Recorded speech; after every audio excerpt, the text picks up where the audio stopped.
Welcome to the Old Ways for the New Age podcast, where we weave the threads of traditional living into the tapestry of modern day life.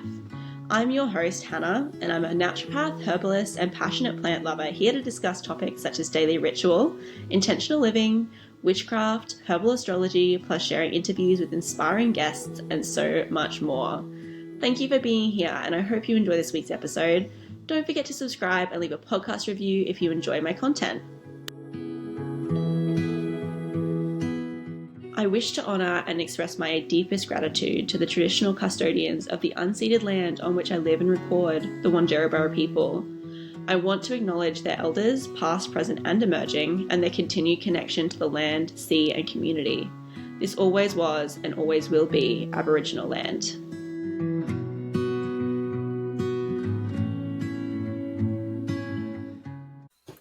Hello everybody and welcome back to the Always for the New Age podcast. My name is Hannah, I am your host, and today I am here and excited to share with you a little bit about my first year as a mum, my first year into motherhood. So we'll be covering a little bit about some of the attitudes that have helped me through my first year of motherhood, things that I found challenging.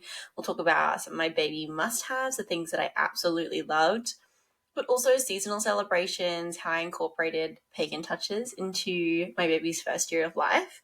A little bit about his birthday party. We'll talk about things he loves, doesn't love, talk a little bit about what the village might mean and things I'm looking forward to in year 2. So if you're interested, stick around and I look forward to sharing this all with you. So just over a year ago on Wednesday, I had my first little boy and his name is Phineas. And I had a 53-hour home birth and it was a really beautiful experience for me. The labor itself was very intense and there were a few things that kind of, happened throughout that, and I do want to speak to the birth story another time, but that is a whole episode or whole post in its own. So we're going to just kind of bypass that a little bit, but I did want to start with mentioning that I did do a home birth, my first birth, and it went really well overall. And we had a beautiful, healthy baby boy. And I really do believe that him getting to be at home and us not being intervened with and left to our own devices, if you will, really contributed to how peaceful he was as a baby and how well he thrived and continues to thrive. So I can't speak highly enough to a home birth, and I would definitely do that again. I just can't imagine giving birth in a hospital with it being considered like a medical emergency, if you will, sort of. And that, is no judgment on anyone who gives birth in a hospital, because I feel like you should absolutely in birth do what makes you the most comfortable, but also make sure that you're informed about your choices and you know how to advocate for yourself going into it. Same with home birth too. There are moments where I had to advocate for myself as well. So I do think that's a really important part of birth. But yeah, I would do it again, and I have learned a lot of lessons through that experience that I will take with me into any potential future births, and things that I will probably share as well when I do talk about the birth story. But yeah, let's jump into the first year of motherhood, because I guess, it's your baby's first year of life, but it's also your first year as a parent. And there's a lot of milestones that come with that, and there's a lot of learning that comes with that, and mistakes, and it's just quite a big journey. So I wanted to share some attitudes that have helped me, that I think really were beneficial for me as a first-time parent. And I think, I really set these in place and did a lot of thinking about these attitudes. I did a lot of self-work before we ever decided to try for a baby. So these were things that were already quite ingrained in me before I had Finn, but they're also things you can start working on now. And even if you already have kids and they're older, these are still things that you can bring into your life and incorporate now and start to work on for yourself. The first thing I think is just having grace with yourself. I think putting a lot of pressure on yourself as a first-time parent or parent at all never helps. And your child is like a little animal. I always say that they literally are a little animal, and they feel like dogs can feel. Dogs are very sensitive, and these beautiful, fresh little human beings are incredibly sensitive to energy. And so I think like they can feel when you're stressed out, and they can feel when you're upset and when you're putting pressure on yourself. So I think, if you can go forward understanding that the way that you treat yourself sets the tone for how they'll grow to treat themselves. It's really important to take things as lightly as you can in some ways. Like if it's not a big deal, if something's not a big deal, like they missed a nap or, you know, maybe they're upset, just try to remember that it's all temporary and time goes on, and this crying episode or this, you know, missed nap, this will end. But you only get a finite amount of time with your baby, and they feed off everything that you put out. And that's not to make anybody feel guilty either. None of this is to make anyone feel guilty at all, because we have all had our moments, absolutely. There were a few moments in the beginning where I didn't understand wake windows, and, you know, he would get so upset because he was so overtired. And, you know, there are a few times I cried during his crying episodes, and thankfully I figured that out and it didn't last very long. But that's going to lead into another point. But definitely have grace with yourself and just remember that the energy that you put out is what they're receiving. So make sure that you take time for your self-care as much as you can. For me, that was like washing my hair. If I could wash my hair, I felt like, you know, and put a tinted moisturizer on, I felt like I'd done my self-care, you know? And I made sure I didn't skip any meals. I was still cooking and I had pre-prepped a lot of food before I had Finn. So that was something that like past me did for future me, that future me gave myself a pat on the back for. And my husband really loved it because he felt like he was going shopping or getting takeaway every time he went to the freezer.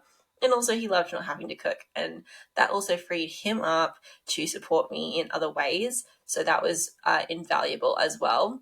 But I think in terms of attitudes, setting yourself up so that you can care for yourself really well is really important. So the next thing I wanted to touch on is, it's not really so much an attitude, but it kind of is hiring help. So hiring a midwife. I cannot tell you enough, cannot stress enough how valuable the private midwives help was.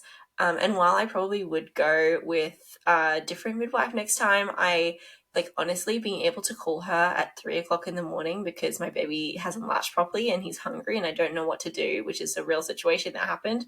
Cannot stress that enough, that importance of having that person that you can go to who's got lots of experience and you can run ideas by and ask for help from. And if I really needed her help, she would have driven up at 3 in the morning to support me.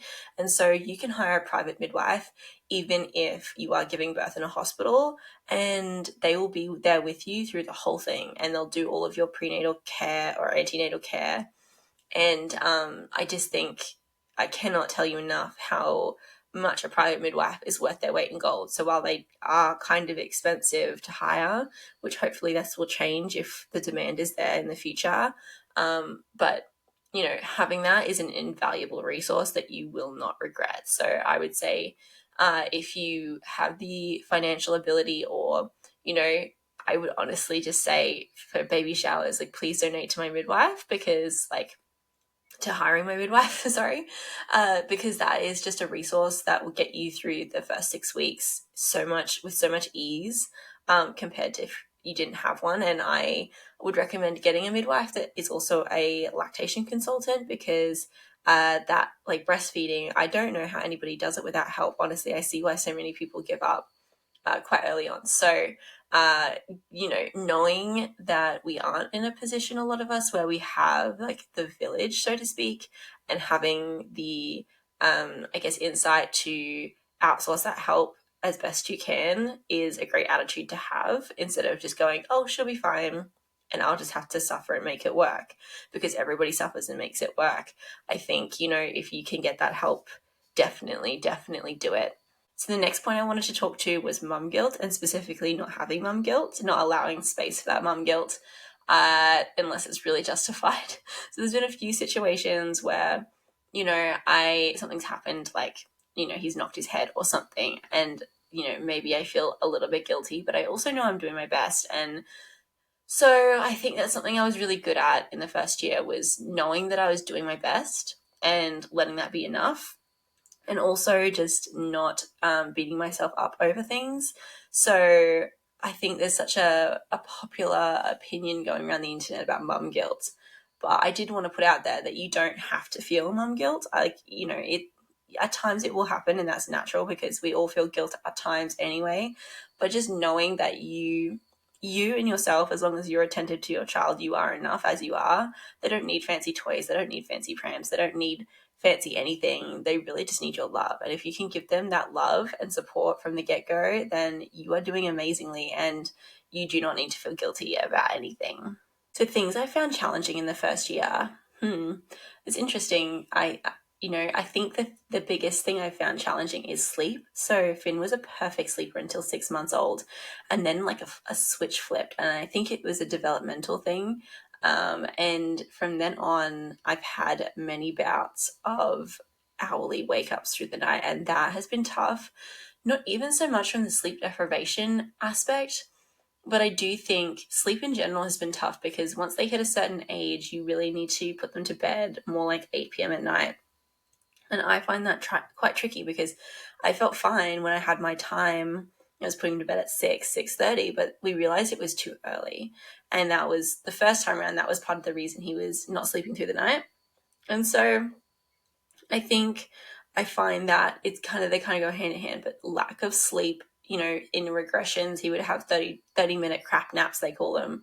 And that was really tough. And then, putting him to bed later was tough because I feel like I don't get a lot of time in the day to myself. And that's been really tricky to balance with the podcast and with business and just with having a life outside of my house and my home, which, I didn't have much of anyway, if we're honest. But, I don't have the freedom to do whatever I want, whenever I want. And, you do notice the difference. And so having like an hour to myself in the evening really doesn't feel like it fills my cup so much. And I tend to get to that time and go, what am I doing in this hour? Like the pressure feels too much because you got all these things to do, and you also just want to relax and watch TV or read a book. And, I end up doing pretty much none of it because, I find that overwhelming, the little amount of time that I have to myself. So that's probably the biggest thing. And that again goes slightly hand in hand with the sleep.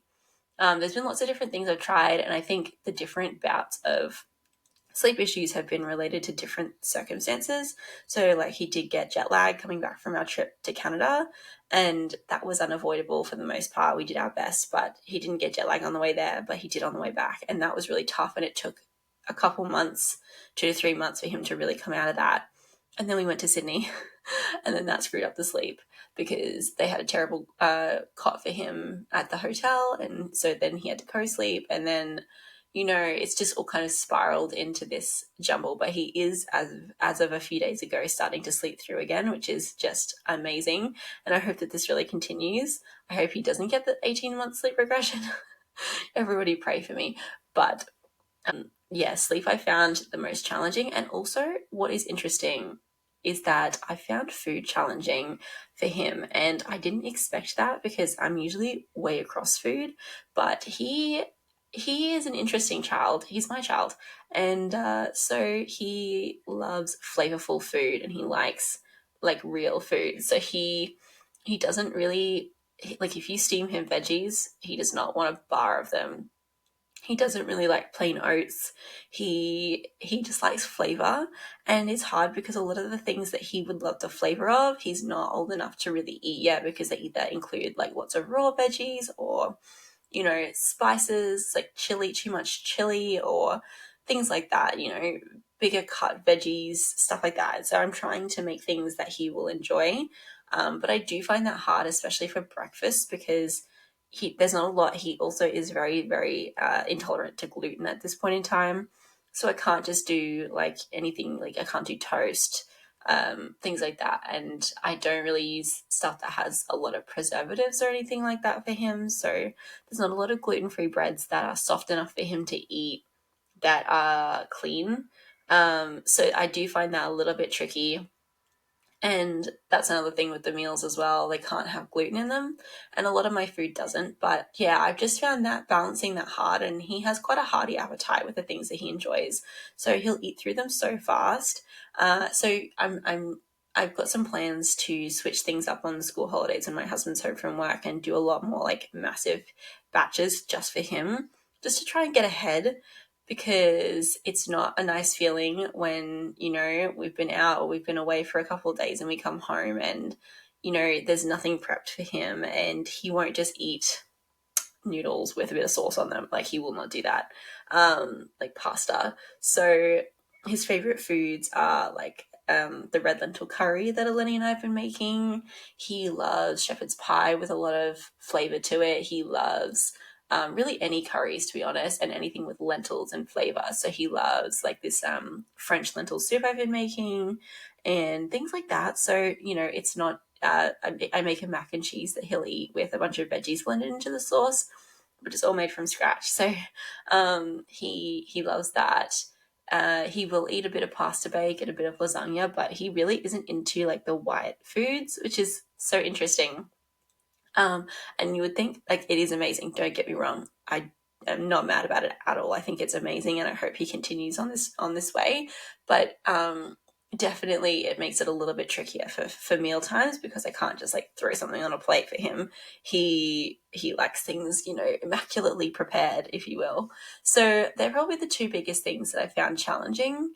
Yeah, and I guess also balancing like play, like coming up with play ideas for their age. So I spend time Googling, but I don't have a lot of time to Google. So finding activities that I can do with him that will keep him entertained, because he's very, very smart and he gets bored of things quickly because he's just always looking for the next thing to get into.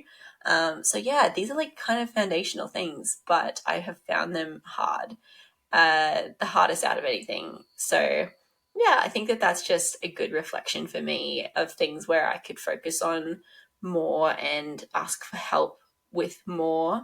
Yeah, so I thought I would share that. Some of the baby must have. So I wanted to share some things that I've really enjoyed using that I've found to be absolutely kind of life saving and crucial in the first year of life. So the first thing would be a travel pram. We have an Upper Baby Vista V2, and honestly, the travel pram, which is a baby jogger that I bought off Facebook Marketplace for our trip to Canada, is our most used pram. It's awesome. It folds up so small. It's so light. It has a really good hood over the top of it. It has a basket underneath that's still you know, you actually fit more in there than you think. And honestly, we just love it. It's just very easy to use. It fits in every car. It comes with us on every trip.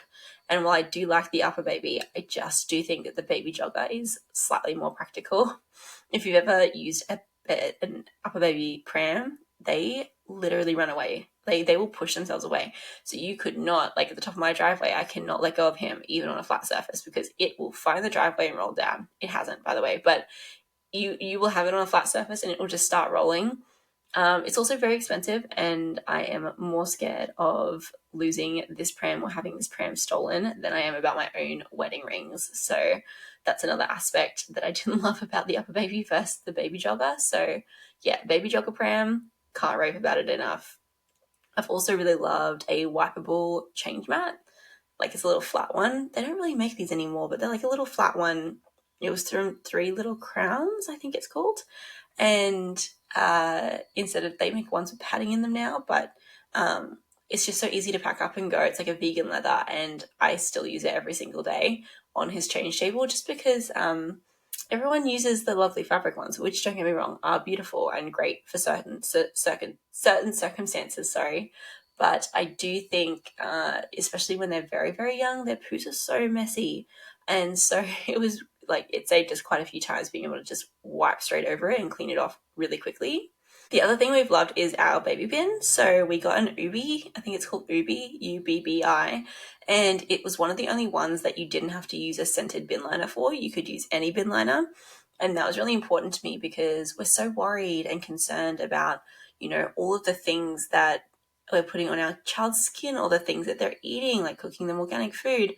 And then we're happy to just fill their room with these synthetic fragrances from the bin liners, and that just never made sense to me. But it's a beautiful looking bin, and it's stainless steel, I believe, and you can get a few different colors. It works a treat. Like, it seals off the smell so well, and it's very easy to use. It's quite narrow, like slimline, so you can tuck it in pretty much anywhere. And so I, like, while they're more expensive, I did find it a very worthwhile investment. our most used baby clothing item have been the Bond Zippies by far. So he's using the short sleeve ones now, but he has had the long ones, and they fit them for so long because you've got the option of tucking over the feet and the hands, which is also great when they're little, or in the middle of winter as well. But also you can undo those parts so that the length fits them for a little bit longer. I just have found they're very comfortable, they're very soft, they're fun. You can get lots of different colors, although I do wish they'd do some neutrals. But the Bond Zippies, they're good quality. You can stick them in the dryer. You're not supposed to, but I do, and they've been fine on low. So very convenient in that regard as well. So yeah, Bond Zippies, one of our most used items. I got a quilted playmat off Facebook Marketplace. That has been another one that's been an absolute lifesaver. And for a while there, I also used a baby rocker, which I also got off Marketplace because, people buy these things and then don't use them. So why put them to waste? You can save money and save the environment at the same time. So a baby rocker was really great because it gave me a place to put him down when he was a little bit older and he didn't want to lie in his nest all the time. So I could get changed or something like that. And you can strap them in and they can go for a little rock. And I didn't use it very much, but it was great for those moments where, I just need to get dressed and I need to put him somewhere where he's safe. It was great for those moments. And then that's probably my final thing. Oh, two more things. One was the rubber soothers. And I think the brand, is it actually called rubber soothers? But basically the rubber dummies that are just plain rubber. And they're like an amber color. Those were amazing for us because he was a comfort sucker. And so instead of him feeding on me for 10 hours plus a day, we could use a dummy, and it really saved my body and just my mental health. And so we used those a lot. And we used the rounded tip, which is the best one to use according to midwives as well. It's better for their mouths and better just compared to like an actual nipple. So that's the one we use because I've got a few different types. But baby nests were the best. He slept honestly in a nest for quite a long time, even through the nights for a period of time there, which you're not supposed to do, but it worked for us because he was a side sleeper and he needed that. He had some tummy issues in the beginning before we figured out that gluten was the culprit. So once I eliminated gluten from my diet, he was actually reacting to my breast milk. So he was so much better. He had projectile spit ups and he had tummy pain and sometimes constipation or diarrhea, and it was all from the gluten that I was eating. So now I can eat it and he's still fine, but he can't eat it because he has basically the same symptoms, projectile vomiting, and it's awful. So but yeah, at that point in time, the side sleeping was the most comfortable for him, partly because of that and partly just because I think he enjoyed side sleeping. So we used a Bubba Cloud, and then we also used a Docker Tot. I prefer the Bubba Cloud, but they only make it to a certain size. So, the Docker Tot gives you more flexibility in terms of sizing. They've got two different sizes and you can open the ends. But yeah, they were awesome. So I think like they're a lot of our kind of ride or die must-have items, and a dummy clip too. And they just made our lives easier. It wasn't anything flash or fancy. It wasn't like a, electronic whatever. These things made a big difference in our everyday. And so they're things that I would absolutely tell people to get when they have their first child. So things that he loves at the moment, through his first year of life, let's go with dogs. He loves animals and dogs in general. He loves nature. Absolutely. He loves some good food. He loves a good blueberry. What else does he enjoy? He enjoys water. So any kind of water really that he can paddle in. He loves creeks. He loves little baby pools. He loved the lakes in Canada, and we're planning on taking him to the beach so he can actually go in the ocean for the first time, because the first time he actually was at the beach, he was basically a newborn, so he didn't go in the water. But he loves the bathtub. Anything he can splash in, he's all about it. So water is another thing he absolutely loves. He's enjoying touchy-feely books and gets quite a lot of enjoyment out of those. particularly ones with quite scratchy textures. And I think he also loves just being on the move. So he has like a walker roller thing he can sit in and run around in that he loves. He loves being up, holding on to the coffee table, going round and round. And he loves crawling over to try and get the dog bowl and try to get the dog and try to get the window and really anything. So movement's really big for him. And he loves getting tickled. And really, he's just a very happy-go-lucky kid, and he just lights up a room that he walks into. Every room he walks into, he's got a big smile on his face, and he, brings joy to everybody he meets. So I'm really grateful for that. I think, I've tried my best to really stay present in the moment and just enjoy and soak up every second with him because I'm so aware how fast it goes. And I know I'll look back on these days and be sad that they're gone. So even the hard moments, I have to remember that this is something I wanted, and he's just so gorgeous and beautiful and deserves my full attention. So yeah, very grateful every moment that I get to spend with him and get to be his mum. Things he doesn't like. He does not at this point. He used to love it. But he does not like getting changed, and he does not like it getting his diaper changed. So he's in that era. And he does not like the sun in his face. Fair enough. And what else? Ooh, there's not a lot he doesn't like, but there's some foods he doesn't like as well. So a little bit about his birthday party. To celebrate one, we did a little park party with just our really close friends and family, and it was a lovely day. It was a lot of prep for such a short little burst of a party, but we did a loose woodland theme, and we had a grazing platter or several grazing platters and a cake and a mini smash cake for him. And I did all the cakes gluten-free because he's gluten-free. And then his had a little maple syrup cashew frosting instead of the regular frosting. And they were carrot cakes because, again, he likes spice. So we did cinnamon and nutmeg and I forget what else with carrot and crushed pineapple and what else was in there? Activated pecans and walnuts, and he loved it. It took him a minute to get into it because he doesn't actually love getting his hands dirty all of the time, but he enjoyed his cake and it was fun to watch him get messy.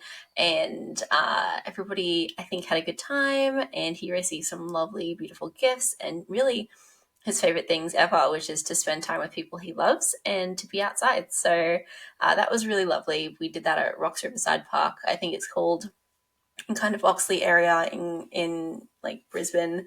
And yeah, that's really, we kept it pretty simple. I did a lemon balm and strawberry puree with a bit of maple syrup and vanilla that I made with some sparkling water, and that was the beverage of choice. And I did that so that the kids could also partake without getting a crazy sugar rush.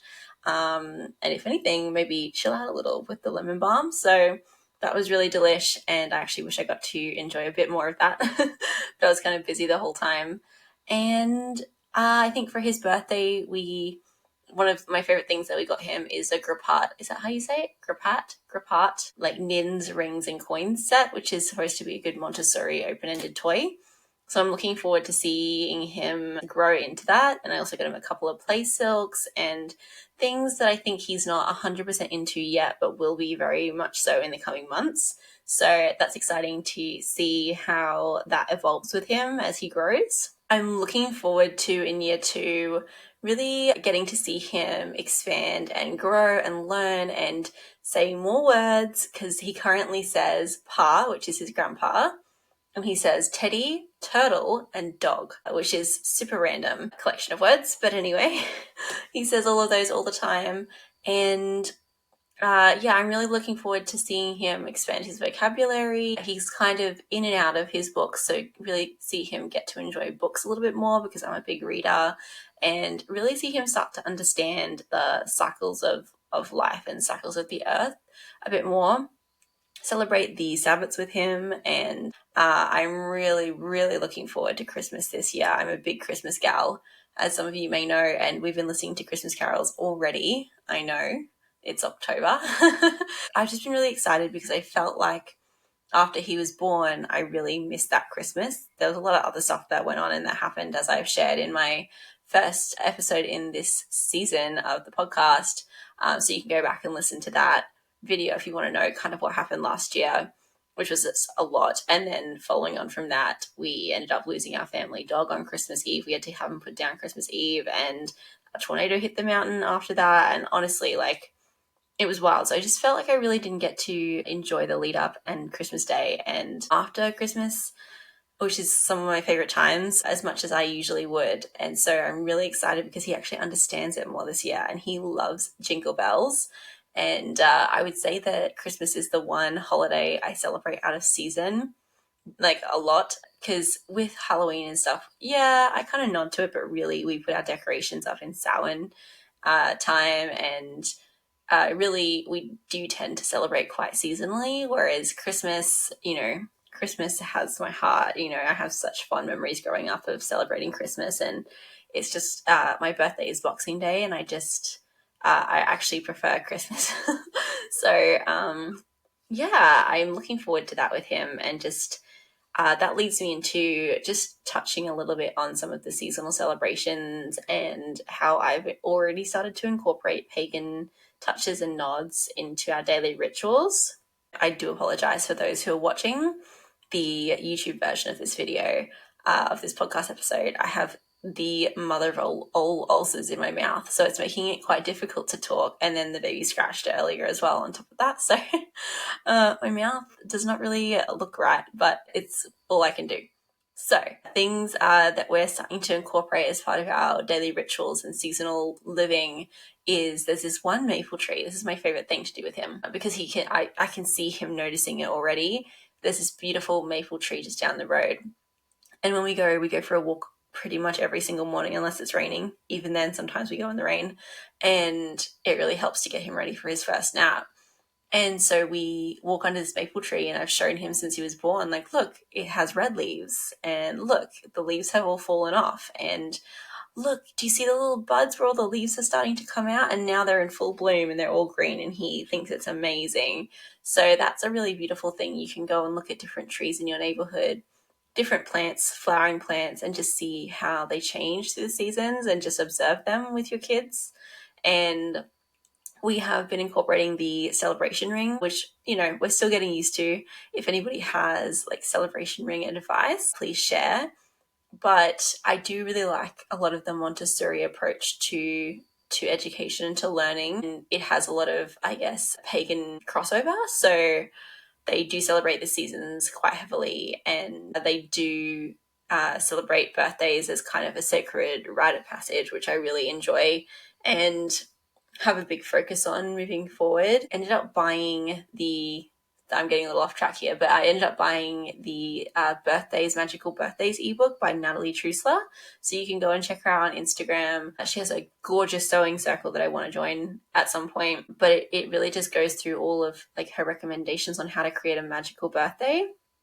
And she doesn't literally mean like pagan magical per se, but I really do think there's, again, a lot of crossover there. And so we did incorporate the birthday table this year, which he loved and thought was the most fun ever. And I made him a birthday crown, and you can totally weave in a bit of magic there too. So set intentions as you're felting your crown or as you're creating your birthday table. And I did do that for him, and I gave him his first deck of cards, which I cleansed and programmed for him and charged.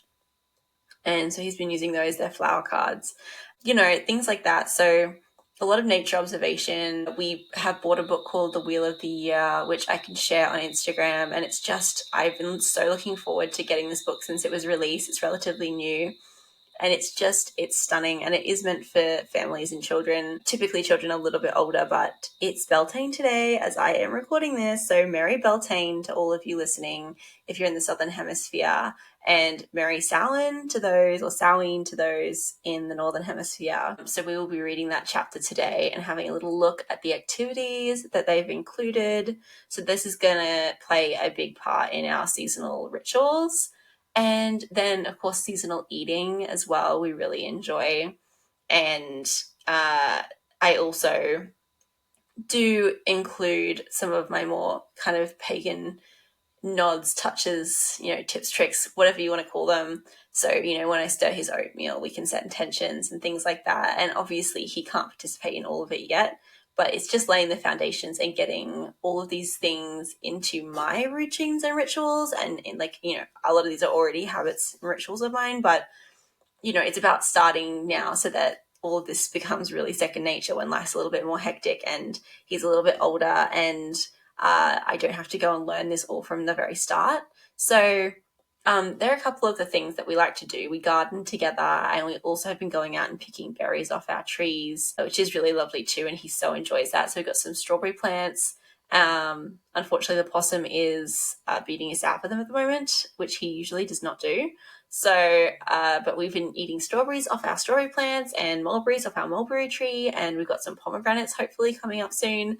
So that's a really nice way to do it as well, actually eating the fruit that you've grown yourself. And in the future with homeschooling, things like that, that will play definitely a big role in our homeschooling. So, looking at the life cycles of plants and how to cultivate a really healthy plant, and what is a fruit, and talking about these aspects which all feed into our seasonal celebrations.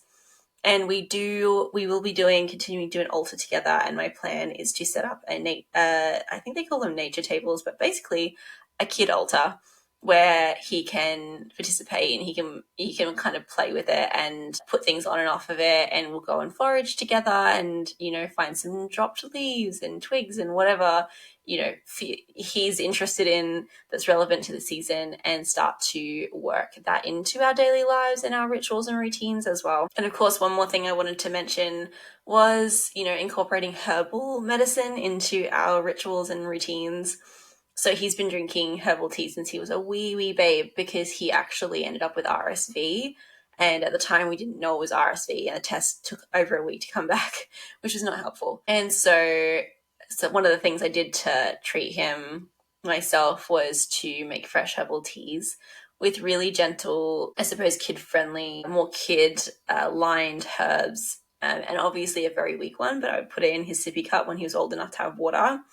And we did that, and so we'll continue to do that, making herbal teas from our garden, and the strawberry and lemon balm puree that I mix into a drink, things like that. They're really easy ways. And of course, rosemary from our garden incorporated into some roast veggies. We've done things like that, and I think working with plants in this way really sets his foundation strongly for being able to work with herbs and plants with him moving forward, which again feeds into our seasonal celebrations and celebrating the cycles of the earth. I think when it comes to the village, definitely support when you have a child is paramount.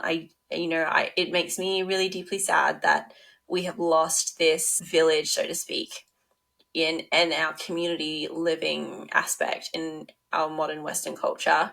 There are other places in the world, other cultures in the world that still practice intergenerational living and, have more of this rites of passage based, village based community, set up and aspect. But, I do think it makes a big difference to have support. And so I'm very lucky. I have amazing friends. Shout out to the fairy godmother of the year, Eleni. And also my mum and my dad, they're amazing. And, when we go back to Canada, we have good support and assistance there as well. And, that makes all the difference. And I want to make sure that I'm opening myself up to more of a village moving forward, just because I think it also really helps kids. We have seen how much he has grown every time he spent an extended period of time with other children. And Canada was an amazing example of that. Every time he was staying with a child, he was staying in a house that also had other kids, he just grew leaps and bounds. It was incredible. And, his social skills are so great, which I'm very glad about. He does not get that from me. And so, getting him exposed to all of these different environments and, providing so many different learning opportunities, and then myself learning to accept help, because, I fall into the trap of a lot of other people as well, of saying, if somebody asks if you need help, you say, oh no, I'm fine. Even if really you're not fine. But, Cat River spoke to the village at some point recently, and she did say, I think it was Kat who mentioned, you don't want to owe anybody, you don't want to feel like you owe somebody by accepting their help, which is, something to overcome, because this is where, like, we're also not set up where we can actually call in necessarily a true village. Abby Smithson, was providing food for somebody else's meal train while she was in her own postpartum. And, somebody mentioned it and she said, it would be amazing if I didn't have to do this, because in an ideal dream world, dream system, dream village, you wouldn't have to have a mother providing for another mother. This is why we need our elders, our matriarchs, and our maidens to come in, who are better resourced for this kind of support and care, to come in and help. So, as much as that is ideal, obviously we cannot pull things out of thin air. Like, this is something that's fallen away and been pushed away by modern society, and it's something that we need to start to come back in and restructure. And by, maybe helping each other out as mothers and supporting each other in that way, and calling in help from our brothers and sisters and, our godmothers and our maidens and our matriarchs, we can start to create that village, so that when our children are older, they can receive the support that they need in the right way, or in the more balanced, more well-nourished way. So I guess that was just a little note on the village. I wish I had a bit more of a village, but, we have to create what we want to see in the world, right? And so that's something I'm also keeping in the forefront of my mind as I'm moving forward. So overall, I just wanted to say it's been an incredible first year of parenthood, and I am so, again, incredibly grateful and feel so blessed to have been given the opportunity to be a mum to such a gorgeous little elf prince. If you know him, you call him the elf prince.